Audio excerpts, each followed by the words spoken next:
Hey, Next Levelers, Bob Gibbons here. Welcome to the Next Level Show. Glad you joined us. You know, throughout the history of the internet, the only way to combine photos and sound have been, at least on a single file, has been through video. And yet those video files are so huge and they're giant and they take up a lot of space and they're difficult to send by email because they're too big. You just can't do it until now.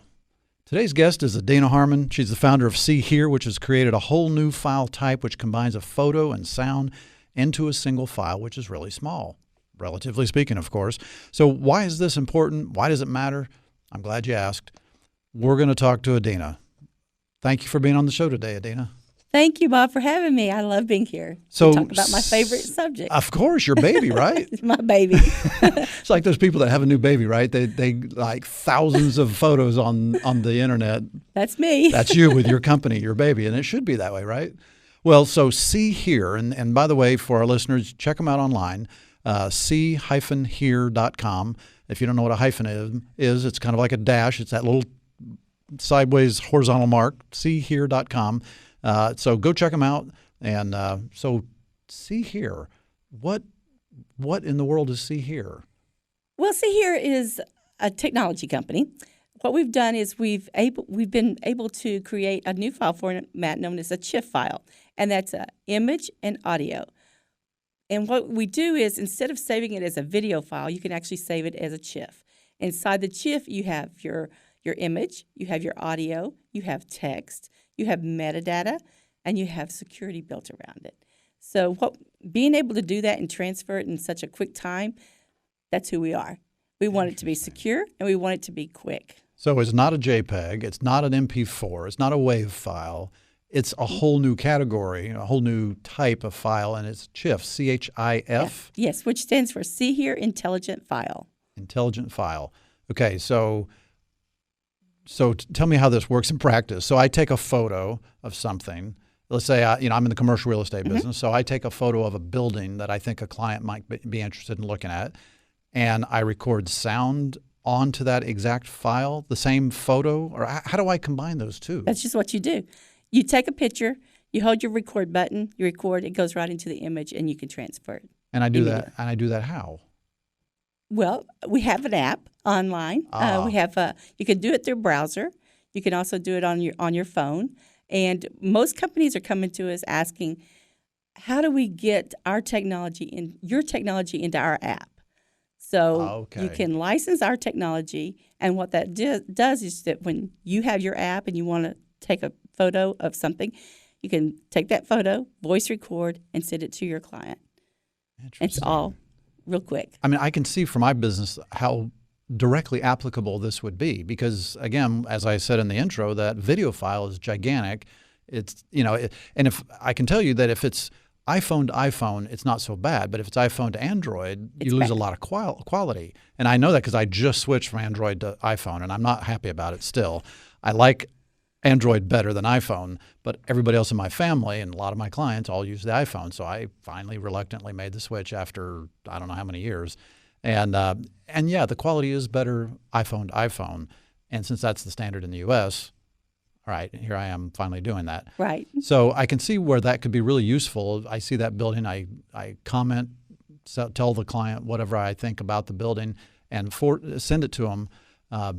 That's really nice. Now I can do that with a video from my iPhone right now and get more information. I can get the whole video while I'm speaking. So that's pretty easy. Everybody's used to doing that.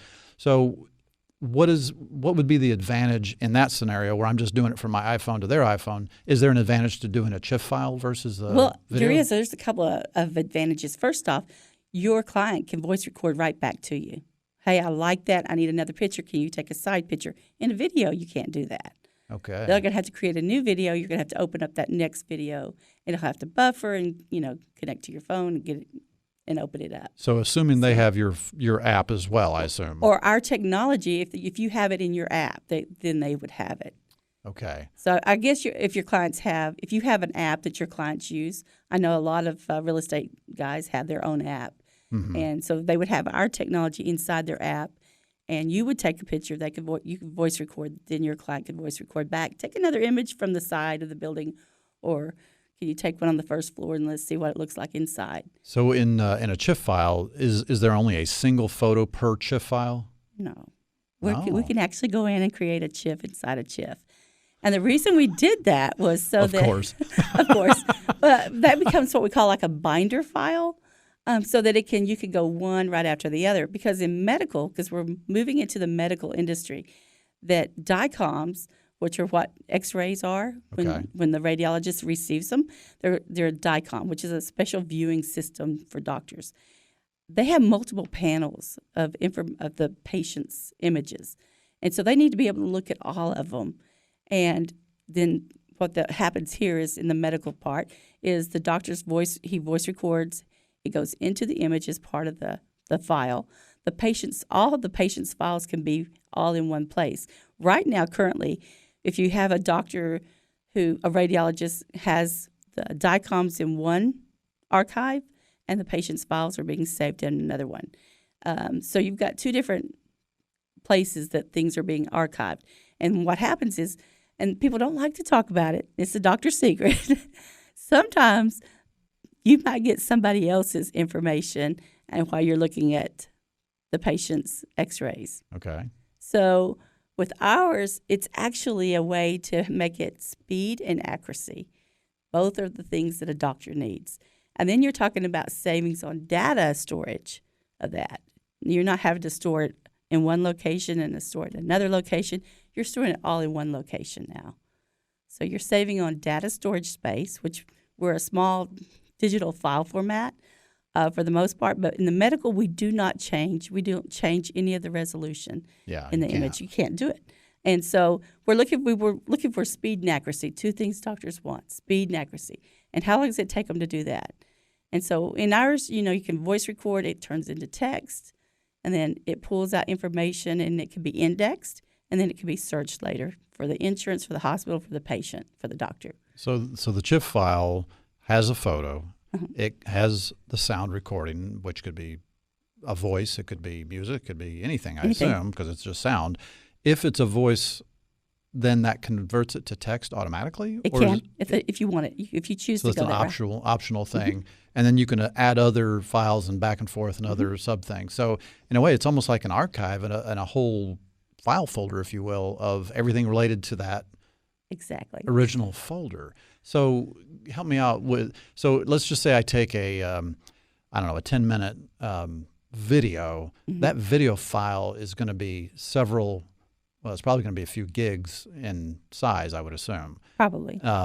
How would that translate to yours? I mean, now it's not going to be video. It's going to be still photos. But your file, your CHIF file, is going to be It's going to be exactly the same size as the audio, whatever that audio size is, the exact same size as the image. Okay. And when you combine those two, that's your file size. Okay.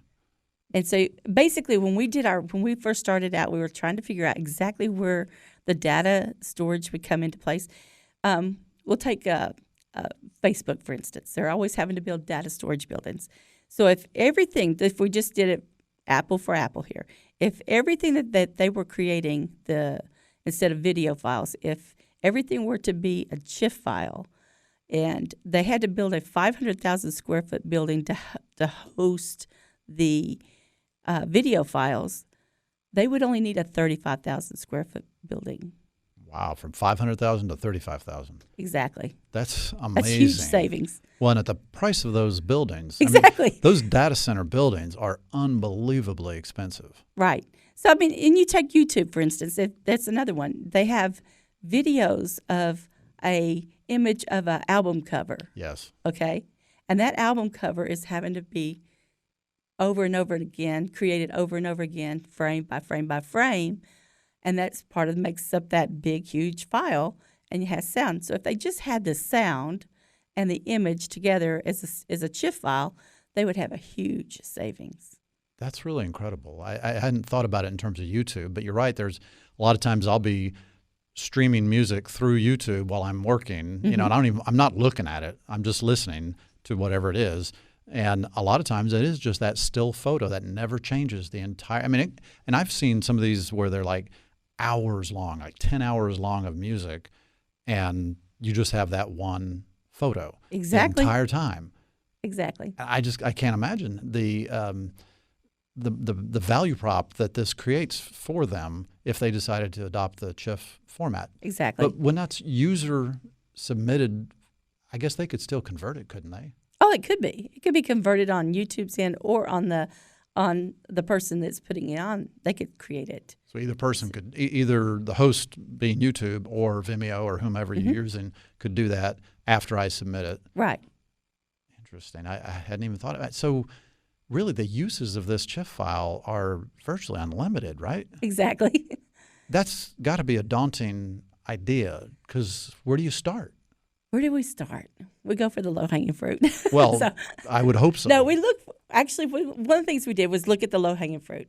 And the low-hanging fruit was obviously the disability market. What do you mean by that? Well, we already have rules in government that are telling us that our websites need to be accessible to everyone. Right. Guess what? Most websites are not.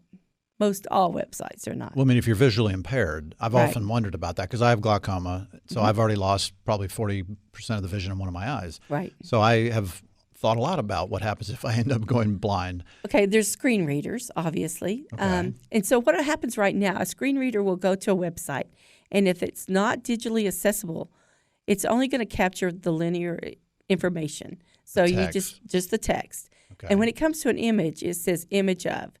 And the person that's putting the image on the site actually has to be able to go in and put in an alt text, a description. And most of the time, it's either forgotten to do, or they just don't think, who cares? Or they think, only just 2 words, boy boat. Okay. So before you finish that, Okay. though, I'm going to have to cut for a break, so we'll pick this up on the other side. Okay, Sorry about that. that's okay. Hey, welcome back to the Next Level Show. We're talking to Adena Harmon. She's the CEO and founder of See Here, and you can find them online at see-here.com.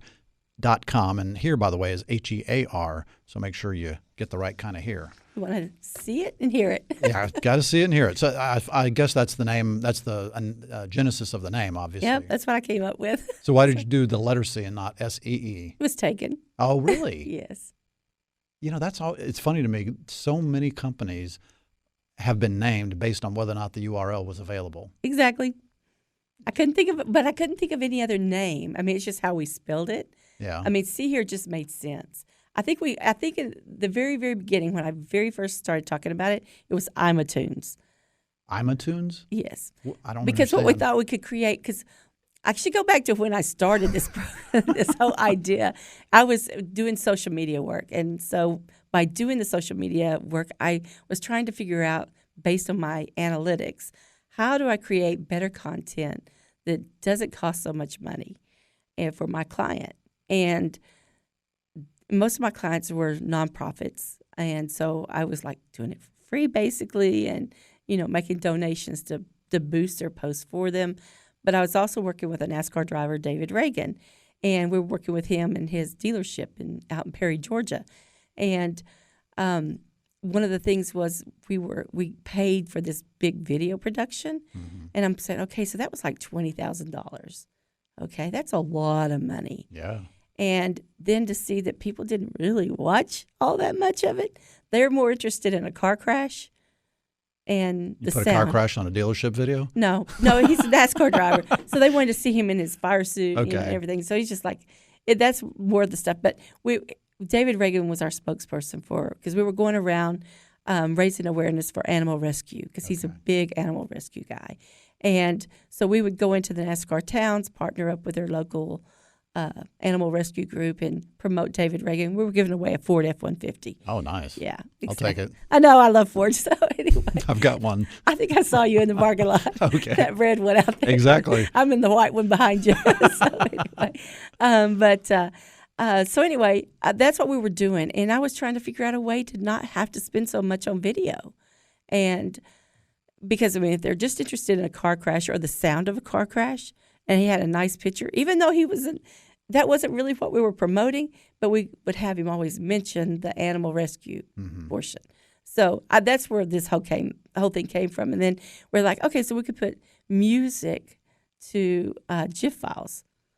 So, we thought, okay, so that'd be iMatunes. So I'll create, these are my favorite tunes and these are my favorite GIFs. And so we were playing around with it and said, oh, so we have because you can actually use a GIF file and put sound to it now. You can right now? Yeah. Or with your with our technology. With our sure. technology, you can do that.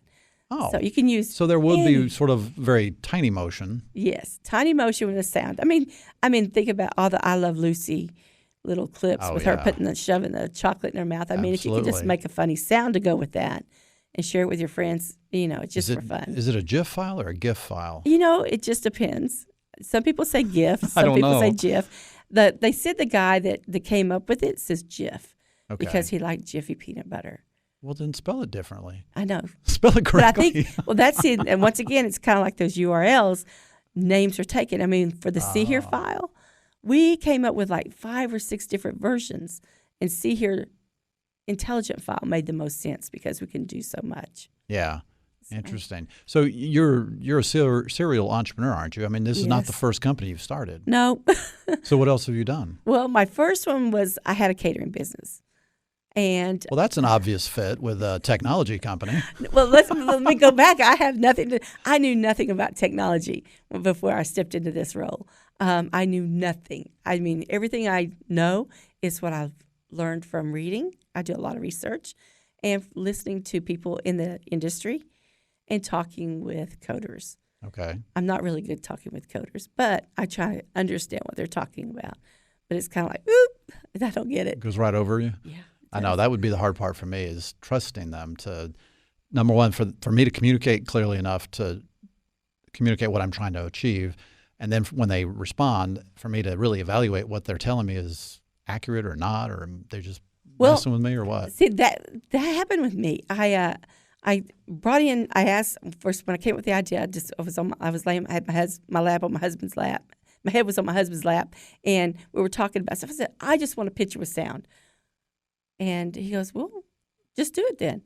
I tried and tried. Nothing it didn't exist. So I reached out to another guy, Jesse Collard, and I said, how do I make this happen? He goes, well, let me talk to this other guy. And then we brought in another guy. And so before we knew it, we had a team.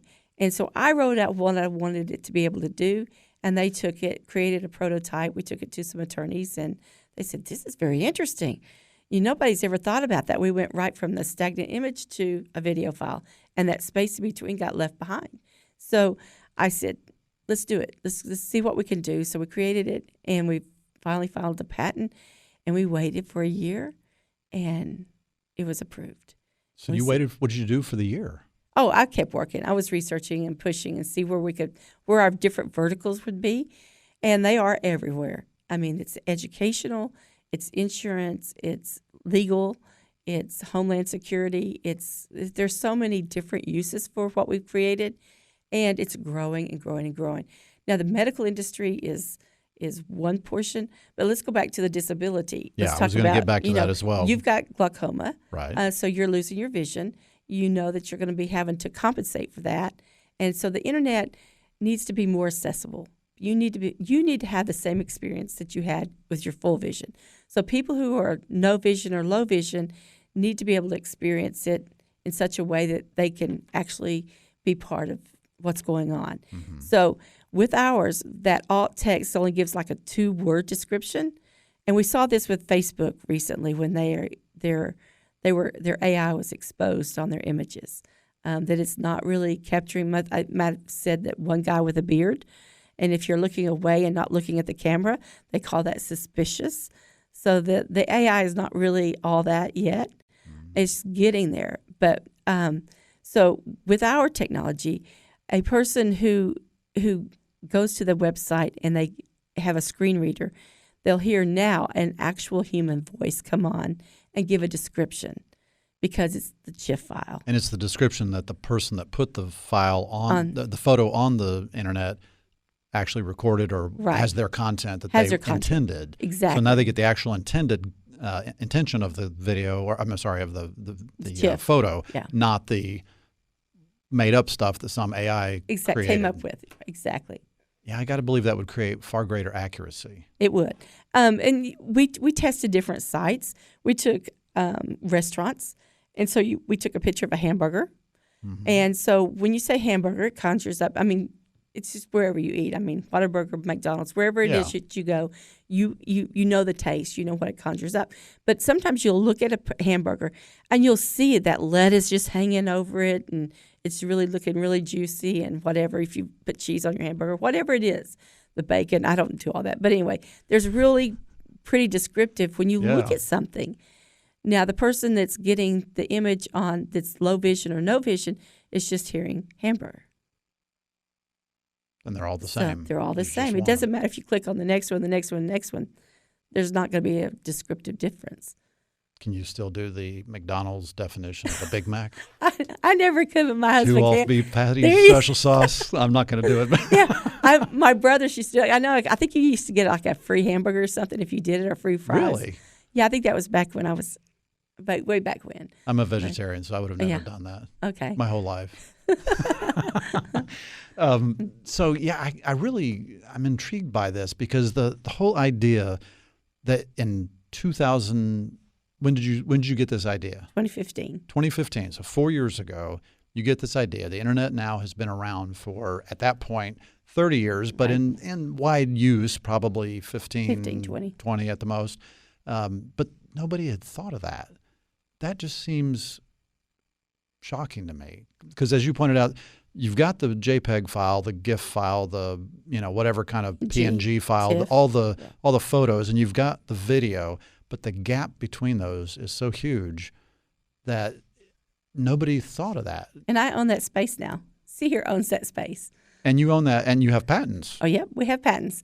We've received 2 already. We just filed for our 5th one. We've got 2 medical that we filed previously, and I really can't really go into all the details on those. Sure. But our latest one, we're kind of like going to be a gateway for AI in what we do. And what kind of a patent do you get on a file? I mean, is it like a utility patent? Utility. Okay. Exactly. So you're basically saying the utility is sound and photo and putting those together? Yes. And that's a utility patent. That's a utility. And do utility patents work the same as any other kind of patent? Yes, it's good for 20 years. Okay. And we are making extensions to our current one. And so that's why it's moving a little quicker for us to receive our patents, because it's all part of the process of using our current patent to add to it. So now that you have the CHIF file technology created and you see a lot of obvious applications for that, how do you then roll that out to where people are actually using it?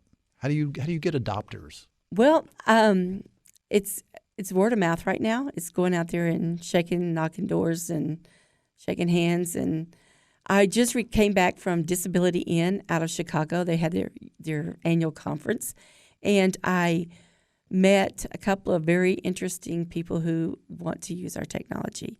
One is a major sports media company because their app and their website is not digital accessible. And so they're like, oh, you're the AI, you're the audio person, right? The audio image person. I said, yep, that's us.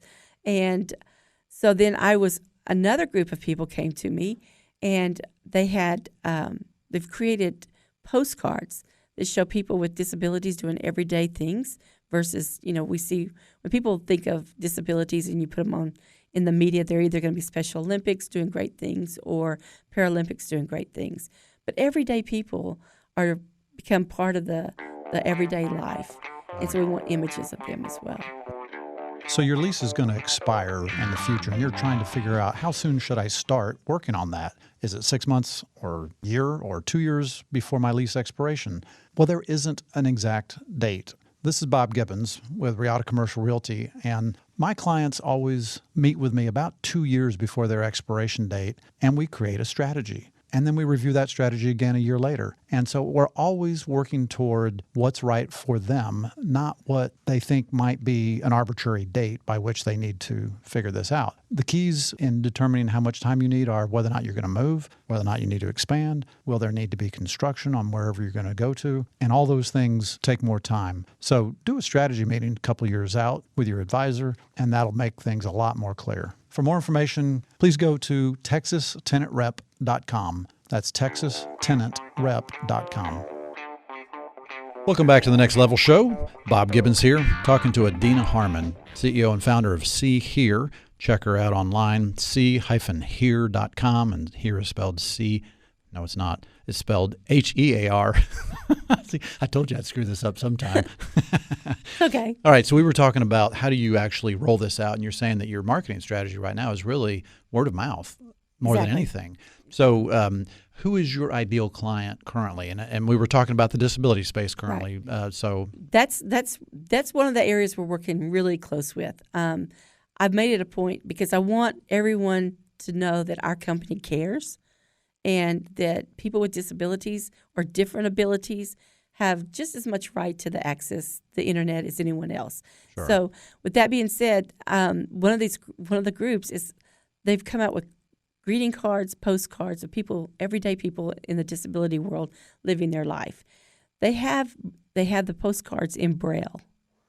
Okay, so now the person who receives a postcard that's blind can actually get what the message is in the postcard. Right. So now we have to move to the digital market. So if you want to send a postcard via email or through some other form of Facebook or Twitter, wherever you're sending that message, it needs to be a digital accessible to that person. So they've come. You're the audio person, right? Audio image person. I said yes. She goes, we got to talk. And this is a huge opportunity for us as well as the other one. And so the next 2 weeks, I'll be hearing back from the sports media group, which is huge for us. And then the other one, I'm going to be talking to her tomorrow. And really, when it comes to accessibility online for people with disabilities, we're not just talking about visually impaired people, because there's also deaf people or hearing impaired people. Right. So that's the beauty of your chip files, because now you're having the visual, which is the photos. You have the sound, which is, of course, audible. You also have text. So if somebody can see but not hear, they get the text. If they can hear but not see, they get the sound. And so you've got all bases covered there, it seams, unless I guess they're blind and deaf. Which there are, and they actually have different kind of tools for them. But we haven't figured out how to get into that with a CHIF file. Yeah, I don't know how. But there is a way, I'm sure, and we will find it by talking with. There's a couple of really very inventive people. A young lady, her name is Haben. I can't think of her last name.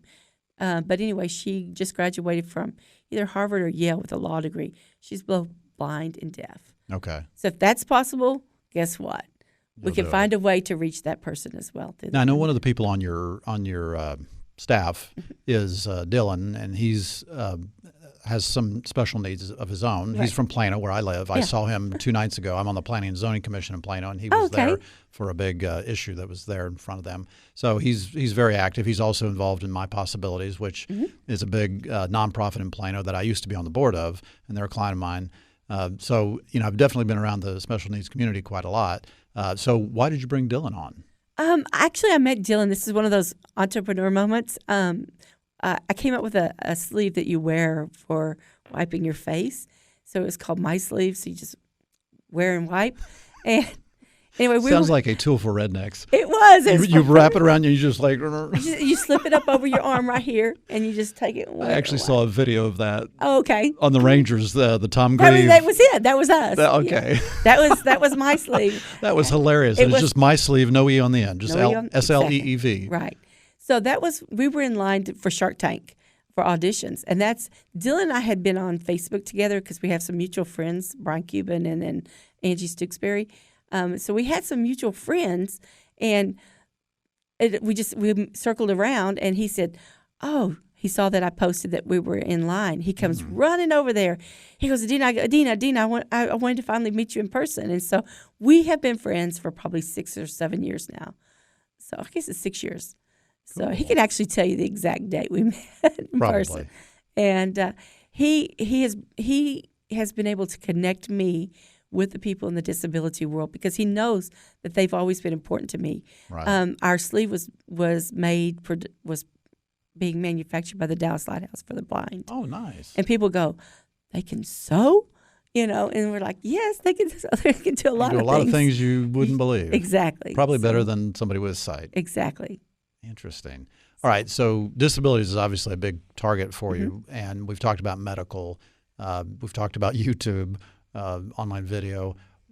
What else? I mean, we've talked about mine, commercial real Right. estate.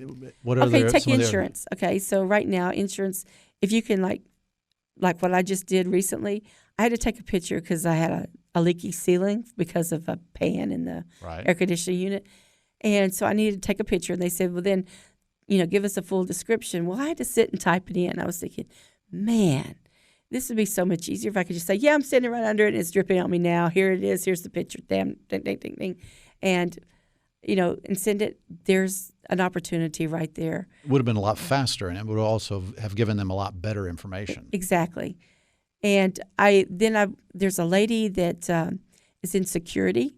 She does does a geo zone at events, and so what she's needing is for people to be able to take a picture, because if you're at an event and something's happening and your safety is of question, to sit there and have to type something in while you're trying to think about what's going on, your panic and everything. If you can voice record, it's so much quicker and you can get to the police department much quicker. So we look at that, and then you think of the DMV. It's just another layer of security, of securing your identity, because if you're voice recording something, guess what? Your voice is same as a fingerprint. Yeah. It's yours only. So if you go to the DMV and they take your picture, they ask you to read a line, they capture your voice, they've got your fingerprints. You just another layer of security. All they need from there is a DNA sample and my iris scan. Well, they're going to get that when you look at that little device you watch and see. It's Yeah, just a they're matter. not doing that, are they? No, they're not, but they probably will. That would I make sense at suspect some point. that airports will probably be using that as well. Think about it for your passport. If it's your voice, you had to authenticate at that moment. Yeah, I mean, it sounds like it gives greater security, but it also, you're giving up more privacy now because of that. So that's always the double-edged sword, isn't Exactly. there? We give away our privacy for convenience and to make things faster or whatever. I mean, Facebook is all about that, right? Right. And so do you see any consequences to your technology to privacy? There's pros and cons to both sides. Somebody can take anything and make it for bad, turn it to evil. But for us, what we hope will happen is that by allowing people to put the encryption around their own images and to be shared, they control what happens to it. So like Facebook, when somebody shares a violent or pornographic image, they need that picture down quickly. Mm-hmm. And guess what? It's been shared. They need a single button. We're the single button. We can take that. With our technology, you can take that picture down everywhere it's at. Oh, wow. So if I have a TIFF file or let's just say I upload a video with that single photo and then the sound to YouTube converts it over to the TIFF file, and then that gets shared 1 million times throughout the internet around the world, you have the ability with your TIFF technology to hit one button to remove it everywhere. Remove it everywhere. Holy cow, that is huge. Yeah. Because, I mean, how many people have you heard about that had their, what was it, some of the iPhone images that people had taken private photos of their own, naked or whatever, and then they wish they could retrieve all that, but they can't. If it's created in that, whenever it's being done, when it's being uploaded, you'll be given a specific ID number, and once that happens, and it'll be registered. You own that. You own that registration number, and you can take that picture down anytime you want. Interesting. So. I would have never thought of that. And we're kind of thinking about all that because we were listening to what Congress is saying. We need to protect people. We need to be able to remove bad data out there in order to do that. Now, of course, if it's coming from a faulty player anyway, if they created a TIFF, and if it's violent, we've put some guidelines, community guide terms in our paperwork saying, it can't be pornographic, can't be violent. If it's detected as that, it's going to be shut down, and this is what it's going to say. You violated this, or this image violated the code. Now, that's interesting. So if somebody wanted to use this for some objectionable, I'm not going to be specific, but some objectionable use, you as the owner of the TIFF technology have terms of use that prohibit that. That is on the free version. If you're paying for a version, then you can do what you want with it. You want with it. Okay. Yeah. Interesting. So that Man, there's so many layers to this I wouldn't have thought about, but you've clearly thought about this once or twice. Oh, every day, every day for 4 years. Interesting. All right, so let's get back to the marketing real quick then. So word of mouth. So word of mouth is great, but it needs a little boost every now and then. So I know you got a PR person. Yes. So a PR person's helping you get on this show, do other shows. That's helping get the word out. So that's I wouldn't call that word of mouth exactly. Right. So you're obviously doing some media. Oh, sure. So, are you cold calling people that you feel should be using your technology? Yes, but you don't get very far with that. That's true. Basically, what I'm doing is trying to reach out to people who know people. And once people hear about what we have, they come to us. I'm getting calls on a regular basis. Well, tell me more how I can use it in mine. Tell me how we can do this. And so we've got a big company looking at us right now, probably wants to buy us up, but we don't know if the price is going to be right and what they're going to do with it. Those are all kind of things you have to think about. And so seems like that'd be a shame to sell to one company. And I go back to, there used to be this app that I used on my phone that allowed me to keep notes, and it would email me. I could talk into it, and then it would email me the text of whatever I left, and it did several other things. I loved that app. I used it all the time, and then some company bought it, not to actually do anything with it, but to shut it down, or they claimed to integrate it into some other platform they already owned, be an added feature. But I didn't have that. I didn't need the big thing, so I lost it, and I really hated that. And in a way, it kind of sounds like this is such groundbreaking technology. It would be sad if one company got to then dictate everything. And of course, you're a company, so that's sort of what it is now. So, but at least you have the ability to license it to multiple uses. Yeah, all over the place. Whereas if one company grabs it and says, "Oh, I'm going to keep this to myself and exploit this," it sounds like that could be long-term damaging. But I don't blame you. Hey, we got to take a quick break. Be right back. Okay. Hey, friends, welcome back to the Next Level Show. Bob Gibbons here talking to Adena Harmon, and you can check out her company at c-here.com, the letter C, H-E-A-R. Check them out. So, Adena, one thing that is clear to me is that unlike a lot of tech entrepreneurs that I talk to and I see, you don't exactly fit the mold. No. Have you noticed that? Oh, absolutely. Well, maybe I should hear what you think of that first before I say anything. First off, I'm not a millennial. I didn't even come up with this idea until I was over 55. So, wow. Yeah. So that was 4 years ago. Exactly. So that means you're creeping up on something significant. Exactly. So, and then I was recently at the FA conference, which is Facebook's conference for developers. I was the grandma in the room. Wow. Which was fine. I mean, everyone was very friendly, but the average age there was probably 18 to 25. Really? That young? But there were a lot of older men, but there weren't any older women.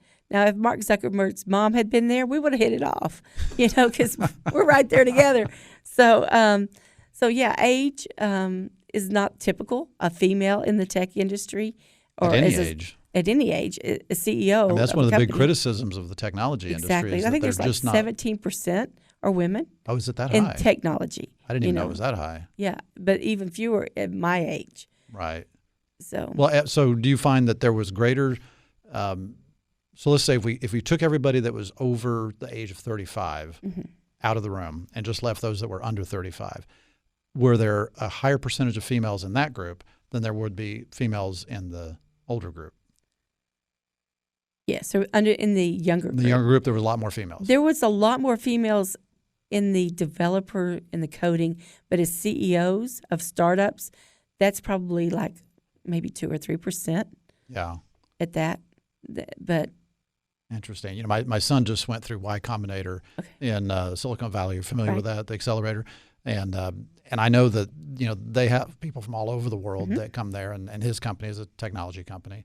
And, I haven't asked him about the number of females, but just in the photos I've seen of the groups that were in that, there weren't nearly as many as, you would hope to be. There was great diversity ethnically. Right.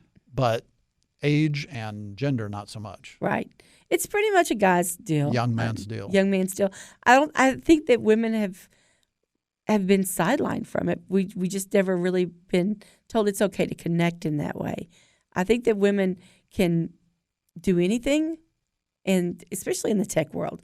I mean, I take Sheryl Sandberg. I look at her. I think that a lot of women who make to the top didn't start the tech industry or start a technology company.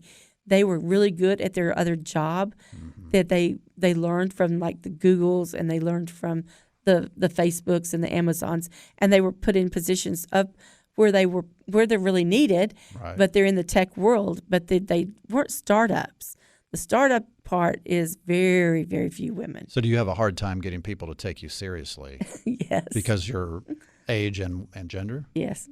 But my team, we rallied around me and believe in me, and because I'm so passionate about it, I think that makes a difference. Well, and you also said that you weren't a tech person to start with. Exactly. So now your age, your gender, and you're not a tech person combined, and you're starting a tech company. Exactly. What are you thinking is what I'm sure some people are thinking in their minds. I heard that a lot. Everybody told me no. See, I think for any person, when you're starting something new and exciting, and it's especially something that everybody goes, good luck with that. But it's, I hope to hear something later. Well, we've got a patent. That was like, oh, now take it serious. See, it's really for real. It's not just a thought up idea.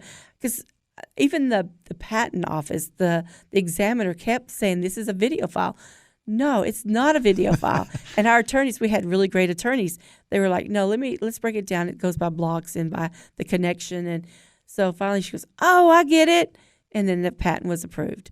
And so but there were a few more steps that had to take place. But then everything else has been coming along a lot easier. And it's hard to create a new category. It's like creating a new language people haven't heard before. They don't know how to put it, where to put it. It's just like, there's so many areas I could go with that, but you're always starting something new. So how much of this was being able to make this successful was you being able to supplement with your team and by bringing in all the tech folks? And did you bring them in as employees, or were they brought in just as contractors? How did you supplement? So the first guy, the first 5 people were Gene Collard.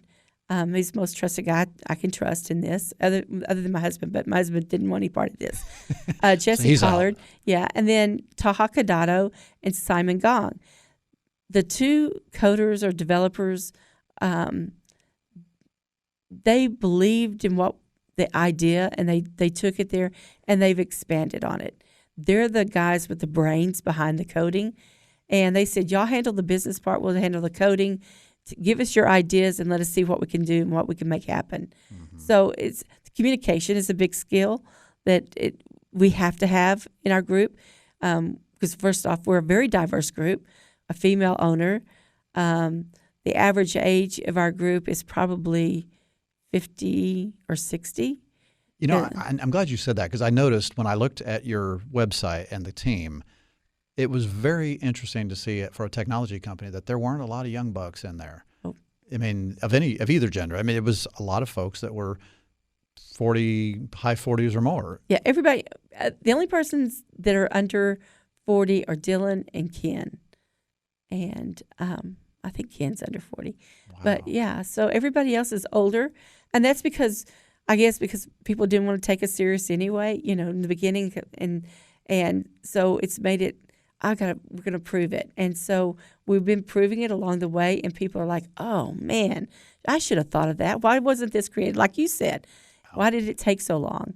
So our team is very diverse. We come from all different parts of the world, but we all live here in the Dallas-Fort Worth area at the same time. So okay, so you're creating this thing, and you're building this team. I know in the pre-interview information I asked you about what was one of the things that you found frustrating and difficult to handle, and you said the way we meet. The way we meet. What's that about? We're on the phone, and there's it's either Zoom or Teams or because you WhatsApp. don't all office together. We don't know. We all work from home. Okay. But we have an office in Plano. but we get together there maybe once every other week. Like in a co-working kind of place? Yes, it's shared space. And so we have a little office, and we meet in there, or we meet in one of the conference rooms if we need the full whiteboard. Gotcha. So that's one of the places I would love for us to have, like a real office space, and everybody came to work every day. And instead of the guys working after they work their day jobs. That would increase the burn rate a bit, though, wouldn't it? Well, it would, but at the same time, if this is when we're making money off of it. But the burn rate would be increased. But that's the whole thing, is we've been very meticulous about what we spend our money on and who we bring in. So we have equal across the board of the company. Yeah. So speaking of burn rate, how do you fund this? I mean, you've been at it now for 4 years. So is this just all out of your pocket? Have you raised money from investors? What is your plan? It's been a hard road. My husband and I we sold our house. We sold our second vehicle to help make things happen. So you're all in. Oh yeah, I'm all in. I mean, I believe in something passionately. I go all in. And let me stop you for just a second. Okay. Put that into context again. You're pushing 40. No, pushing 60. I'm sorry, 60. Pardon me, 60. And you're trying to change the whole internet in a way, really. Mm-hmm. So you're changing the internet, but you're going all in by selling. I mean, this is not the time in life that most people are thinking about selling and going all in on something. This is the time they're like trying to hoard their nickels to survive their retirement. Exactly. Well, I just see a better retirement at the end of this. I do too. I mean, I think you're right that your retirement is far better. But it just made sense. I mean, and I believed in it so much, and I said, I'm not the type of person to work for somebody else, because I find solutions to everyday problems.